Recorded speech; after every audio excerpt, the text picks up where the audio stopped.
where I talk about the three-point contest and its participants. So now that they've officially been named, I'm going to go and run down the list of shooters that are going to be in this competition. So we have, obviously, Tyrese Halliburton. We have Donovan Mitchell, Damian Lillard, Jalen Brunson, Malik Beasley, Lauri Markkanen. They were all the players that were previously mentioned in the previous podcast that were speculated to participate in the three-point contest, and now it's official. They are definitely in the three-point contest. And we have two new members that were just confirmed, and those two players are Trae Young and Karl Anthony Towns. So previously, I said that Lauri Markkanen was the only player on this list that wasn't a guard, and now Karl Anthony Towns joins him in that category. Those are the only two players in the three-point contest that aren't guards. And I didn't cover Cat because he just recently got mentioned, so I might as well go ahead and cover him, and I'll go ahead and cover Trae and then do a recap of what I think of the rest of the participants. So we'll start with Trae, actually. And we all know Trae, he just got selected to the All-Star team out of pity, unfortunately. For a while, it was looking like he was going to get snubbed until Joel Embiid and Julius Randle got injured, and that opened up two spots, and he ended up taking one of the spots for the All-Star game. Now, he definitely deserved to be an All-Star. Don't get me wrong. I've been saying it in all of my podcasts. He deserved to be an All-Star. Definitely deserved to be an All-Star over Damian Lillard this year, because all of the numbers, I said this in a previous podcast, but all of his numbers, his points per game, his assists per game, his efficiency, they are all over Damian Lillard's. Now, it might be really close, but still his stats are better than Damian Lillard. And so the fact that Dame took the starting lineup over him just shows how much of a popularity contest the All-Star game really is. And I actually think that Trae Young, he has the best chance of winning this three-point contest, because a lot of the shots that Trae Young takes, they're really difficult shots. And he's also a great deep three-point shooter. And in the three-point contest now, they have the Mountain Dew deep three-point shot. So that's definitely going to give him a boost going into this contest. Same with Damian Lillard. However, just like the All-Star game, Damian Lillard was sort of picked in the three-point contest out of pity. And I'll explain that. Damian Lillard won the three-point contest last year.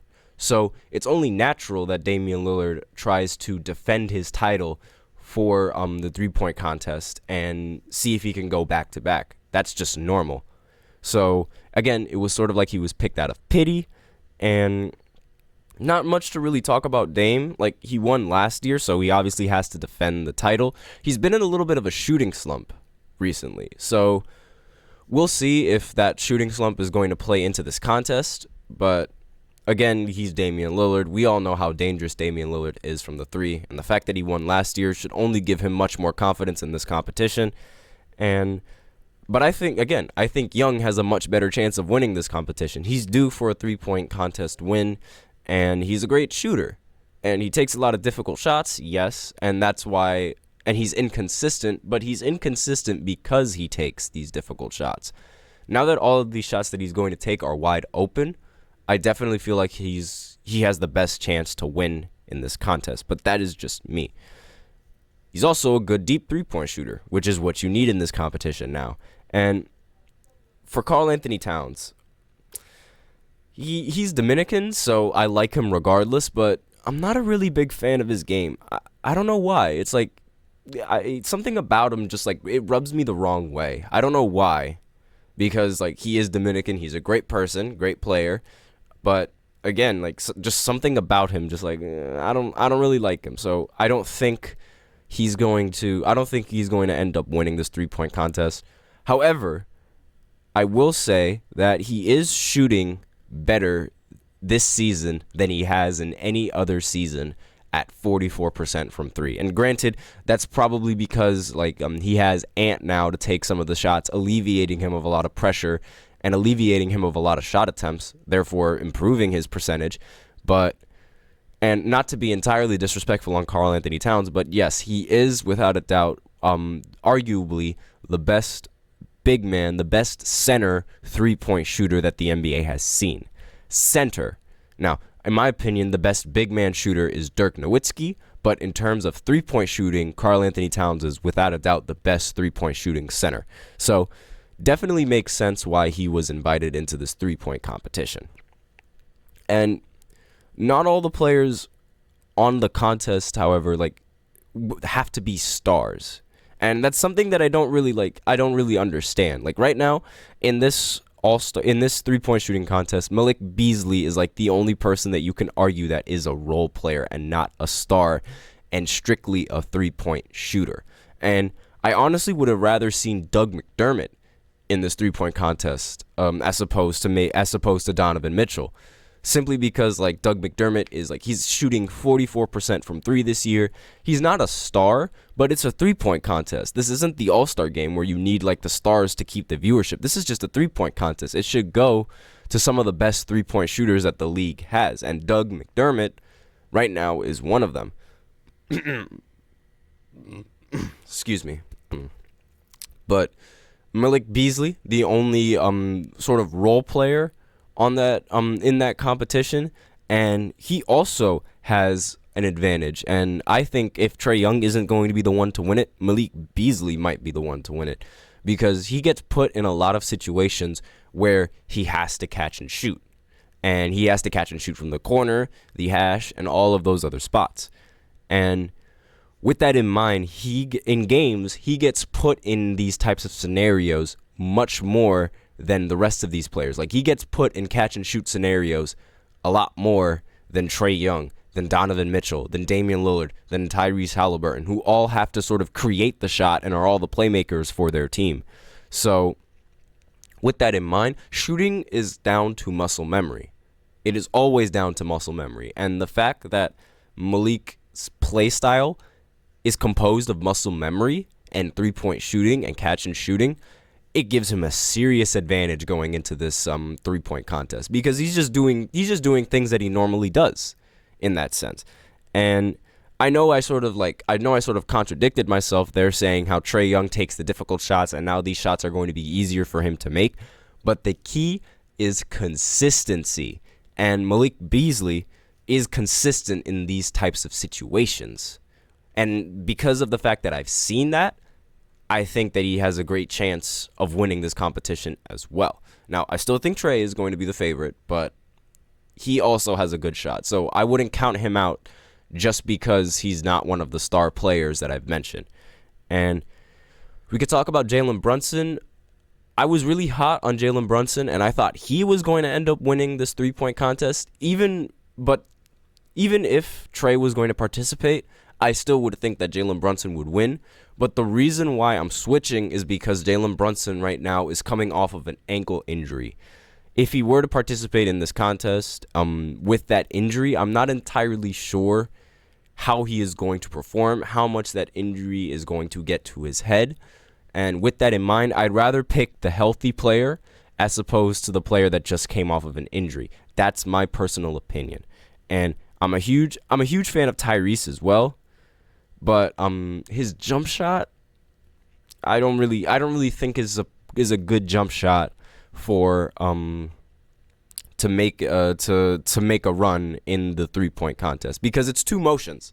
It's not one smooth motion like Damian Lillard or Trae Young or the other shooters. It's two motions, and with that in mind, it gets very difficult to sort of get the muscle memory down when your jump shot is two motions.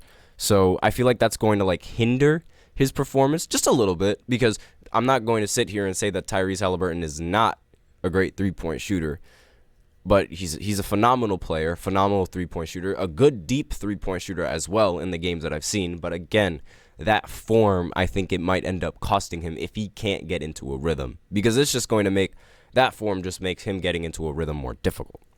That's my opinions on it. And I haven't taught much about Lauri Markkanen.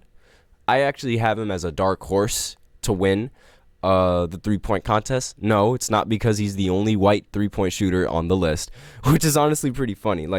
For those of you who don't get the joke, the movie White Man Can't Jump, it's sort of made the stereotype that white players are going to be the best shooters on the team, and then the colored players are going to end up most of the time being the most athletic. And we see this in history as well. We see Kyle Korver, JJ Redick, Klay Thompson, Steve Nash, Dirk, Peja, Drazen Petrovic, and even Luka Doncic now. Like, they aren't the most athletic of players in terms of, like, they don't really dunk the ball as much. I mean, Luka is an exception to that, and they are a little bit sluggish on the court. They aren't that athletic, but they are great shooters.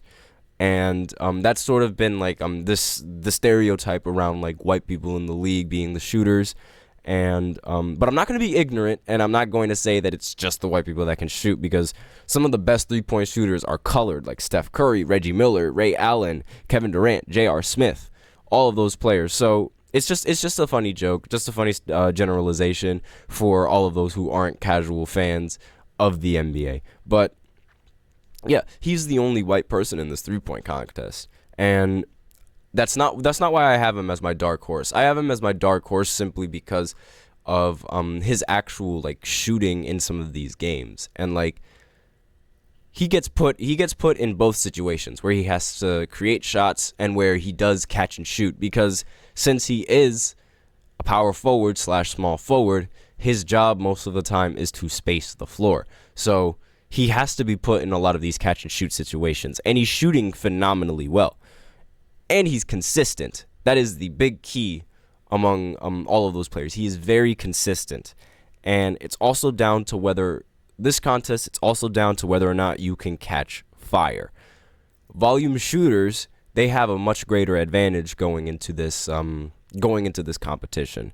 And that's why I think Trae Young is going to end up winning, because being a volume shooter, he gets more shot attempts. The more shots he takes, the better his percentage gets, and the more likely the chances of the other shots going in once he gets into a rhythm. Same thing can be applied for Tyrese. Same can be applied for Donovan and Damian Lillard as well. So that'll also give them an advantage going into the three-point contest.